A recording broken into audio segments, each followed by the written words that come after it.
Seigneur vous bénisse abondamment, tous ceux qui sont connectés du côté de Douala, tous ceux qui commentent, que le Seigneur vous bénisse. Soyez abondamment bénis. Shalom, shalom.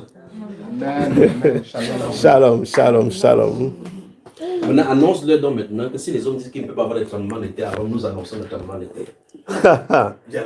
Tremblement de terre annoncé à Rome.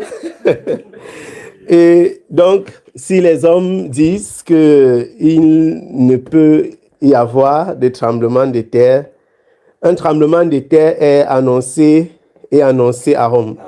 Ceci rejoint quelque chose que j'ai vu. Le Seigneur m'avait montré l'eau. L'eau montait terriblement à Rome, donc une grande inondation. Donc, quand le frère parle de ça, vous savez que Rome est posée sur une nappe d'eau. Donc, c'est extrêmement sensible à ce type d'événement, mais ils disent effectivement que c'est stable. Mais nous savons que la science et le Seigneur généralement ne font pas bon ménage. La science n'a pas accès à la science et la sagesse des sages. Amen, amen, amen. Donc, un tremblement de terre est annoncé et c'est vraiment, c'est une fois de plus un sujet de prière et un sujet aussi de monitoring pour tous ceux qui prient. C'est une ville extrêmement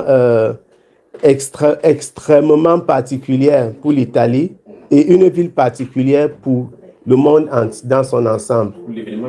Oui, c'est une ville particulière. Quand tu te trouves à Rome, partout où tu te tournes, il y a des vestiges de la Bible. Partout où tu te tournes, il y a quelque chose qui concerne la Bible. Et c'est un peu comme ça en Italie, surtout quand tu quittes Rome en descendant. Et donc, ils considèrent véritablement qu'il y a en quelque sorte, ils se sont tellement attachés à ces vestiges au point où ils pensent que ces vestiges signifient la présence du Seigneur. Et pourtant, nous savons que ce n'est pas le cas. Et donc, ils s'attachent à l'histoire au lieu de s'attacher à Christ. Et un jugement est donc annoncé. Un jugement est annoncé.